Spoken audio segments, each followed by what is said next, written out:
ஜனாதிபதி அனுரகுமார திசாநாயக்க நாளைய தினம் யாழ்ப்பாணம் மண்டைத்தீவில் சர்வதேச கிரிக்கெட் மைதானத்திற்கான அடிக்கல் நாட்டு விழாவில் கலந்து கொள்ளவுள்ளார்.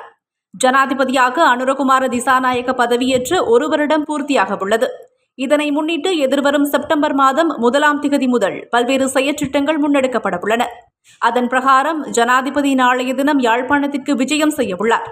இதன்போது மண்டைத்தீவில் சர்வதேச கிரிக்கெட் மைதானத்திற்கான அடிக்கல் நாட்டு விழா, யாழ்ப்பாண கடவுச்சீட்டு அலுவலக திறப்பு விழா, மயிலிட்டி துறைமுகத்தை மீள ஆரம்பிக்கும் நிகழ்வு என்பன இடம்பெறவுள்ளன.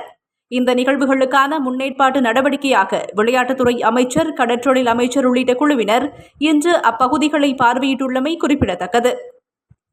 சாதாரணமாக மைதானம் மாத்திரமல்ல, இந்த பிரதேசத்தில் இருக்கின்ற இயற்கை சுற்றுச்சூழலை பாதுகாக்கின்ற, அது மாத்திரமல்ல அவைகளை மேலும் மெருகூட்டுகின்ற ஒரு நவீனமான ஒரு விளையாட்டு திடலாகவே இந்த விளையாட்டு திடல் அமையப் போகின்றது.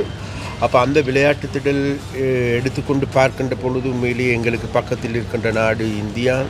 அப்போ அந்த இந்தியாவோடு ஒப்பிட்டு பார்க்கின்ற பொழுது இவ்வாறான இடங்களில் ஒரு விளையாட்டு மைதானம், கிரிக்கெட் மைதானம் என்று உருவாக்கப்படுகின்ற பொழுது நிச்சயமாக இந்தியாவிலிருந்து, தமிழ்நாட்டிலிருந்து டெல்லிக்கு செல்வதை விட மிகவும் குறுகிய தூரத்தில் தான் எங்களுடைய இந்த விளையாட்டு திடல் அமையப் போகின்றது. அதனால் எதிர்வரும் காலங்களில் இது ஒரு சர்வதேச தரம் வாய்ந்தது மாத்திரமல்ல, மிகவும் பிரசித்தி பெற்ற ஒரு விளையாட்டு மைதானமாக, விளையாட்டு திடலாக மாறப்போகின்றது. அது மாத்திரமல்ல, இந்த கிரிக்கெட் மைதானம் மாத்திரமல்ல, சுற்றுச்சூழல் அமைந்திருக்கின்ற ஏனைய விளையாட்டுத்துறை அனைத்தையும் உள்ளடக்கியதாகவே இந்த விளையாட்டு மைதானம் அமையப்போகின்றது. அதற்கான அடிக்கல் நாட்டு விழா நாளைக்கு எங்களுடைய ஜனாதிபதி தலைமையின் கீழ் நடைபெற இருக்கின்றது. அதற்கு மண்டைத்தீவில் வாழ்கின்ற மக்களுக்கு நாங்கள் அழைப்பு விடுக்கின்றோம். அனைவரும் வாருங்கள், இந்த நல்ல காரியத்தில் நீங்கள் கலந்து கொண்டு உங்களுடைய பங்களிப்பை செய்யுங்கள்.